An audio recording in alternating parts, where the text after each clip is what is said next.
Every day, every week, every month, and every year of our life are treasures that we lose without reflecting much at, but once we have lost them, it is impossible to bring them back. Elder Justin Parvu. Easter in Prison.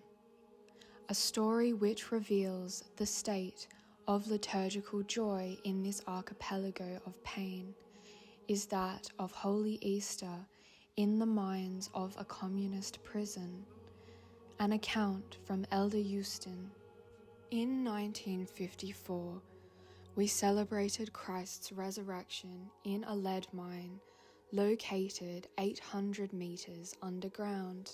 My responsibility was to push the wagons loaded with ore, so most of the time I was running up and down the mine. The priests and some of the inmates were fasting. The prison administration tried to get them to break their fast, tempting them with roast meat, which they refused or saved for after the resurrection. Most of my workmates wanted to celebrate Easter, but how could we do it? By using cutters and mine spindles as church bells, striking them, we imitated the ringing of the bells. When we hit them with an iron bar, they let out a beautiful sound, and the men knew that the service was about to begin. We got in the elevator to reach the place underground where we had put up an altar and crosses made from mine beams. That was the moment in our lives when the deep religious feeling we experienced took our breath away. We, the priests, risked everything and sang all the chants we could remember in a loud voice, with all our hearts. It felt as if we had left our bodies. No one was afraid of anything. It was then or never. All of us thought the same. When we got into the elevator singing, "Christ is risen," we could hear the men working in the next shift also singing. The mine was filled with the echo of their song. The chanting began down in the mine, continued in the elevator, and was carried to the surface. We went to the showers chanting.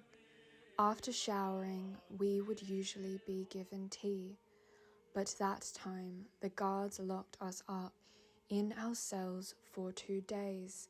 2 days later, we were brought in front of the prison commandant. "You know why you have been locked up, don't you? When are you going to learn that you are here to be re-educated? When are you going to come to your senses? Watch here, boys." The guards pointed their guns at us menacingly. There were 20 priests among us. I did not obey his command and remained at my side with the laymen. The commandant continued, "Look at them closely. Can you see them? They teach you their political ideas. They are criminals who plant the idea of God into your minds. For the life of me, I cannot understand where the priests got their idea of God from. You there! Do you dare say you believe in God?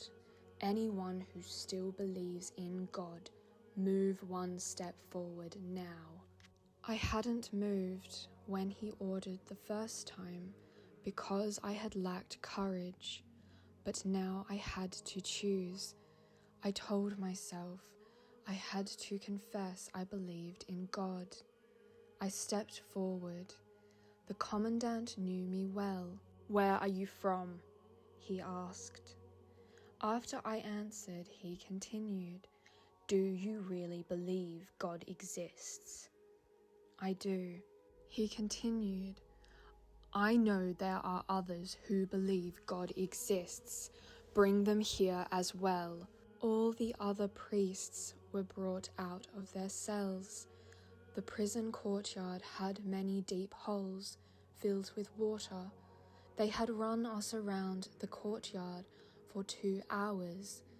At the end, the holes were empty, and the courtyard looked like a dirty swamp. When asked about his 16 years spent in the prison, Elder Euston would say, "Yes, but those were the most wonderful years, because if not for them, I wouldn't be what I am now."